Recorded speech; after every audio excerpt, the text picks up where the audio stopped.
End your speech gracefully and with finality.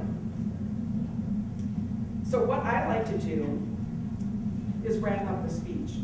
What that means is that at the end, I'll come back to something that I said at the beginning of the speech and just kind of have a nice tidy package.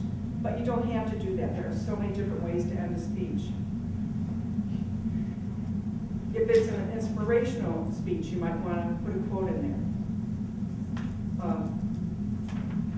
Or if it's a motivational speech as well. If it's a persuasive speech, definitely end with a call to action. And then a personal message. How do you want, so you probably know, you're going to draw upon the audience's emotion for this in ending.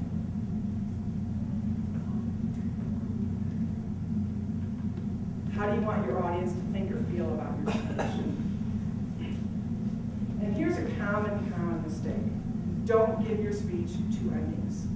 Now, today here you might think I'm giving my speech two endings, but that's only because I'm talking to you about what you should be doing in your speeches, and then I'm going to conclude my presentation with my own endings. So don't be too hard on me with that. But I'm sure you've heard that before, where you think the speakers wind into a close, but then they walk right past, they keep talking right past their ending point. And you think, wait a minute, didn't that speech end like 2 minutes ago? So beware of that. You want the audience to know the finality of the talk. And that, yes, this is the end, and this is the message I'm taking home. And I think too that if you have your core message in the end, you're going to nail it every time. Just make sure you reference in some part your core message in there. Okay, you have a question over here. Yeah, I have a question. How do you feel about announcing your ending, like in conclusion, as I close? I personally don't like it, but it depends on the context as well. I think if you're delivering a 5 to 7 minute speech in Toastmasters, I would not do that.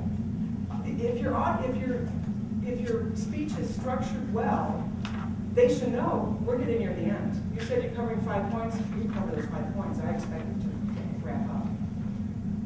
Now, before I come to the real close of my speech, my presentation, I want to kind of see what grabbed you about some of the words or phrases that I used today. Did anyone write anything down in their papers? Okay, John. I like smooth and fine. That's what I heard. Smooth and fine. Short and say. Okay, great. I like that too. I had to get it there. Whittle it down. Whittle it down. That is so, I want you to firmly plant that in your brain. Whittle it down, whittle it down, whittle it down. Don't derail it. Don't derail your speech. Okay. Yeah. Muddle, middle. Muddle, middle.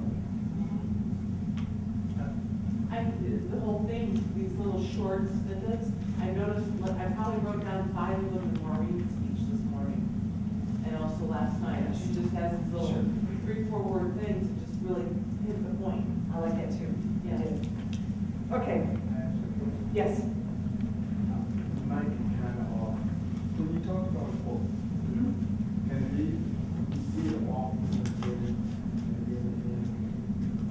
Come back to the end? Sure. Yeah. I mean, there's no hard and fast rules. A pet peeve of mine is when people keep repeating and repeating and repeating. I'm like, we're not in kindergarten, we got it.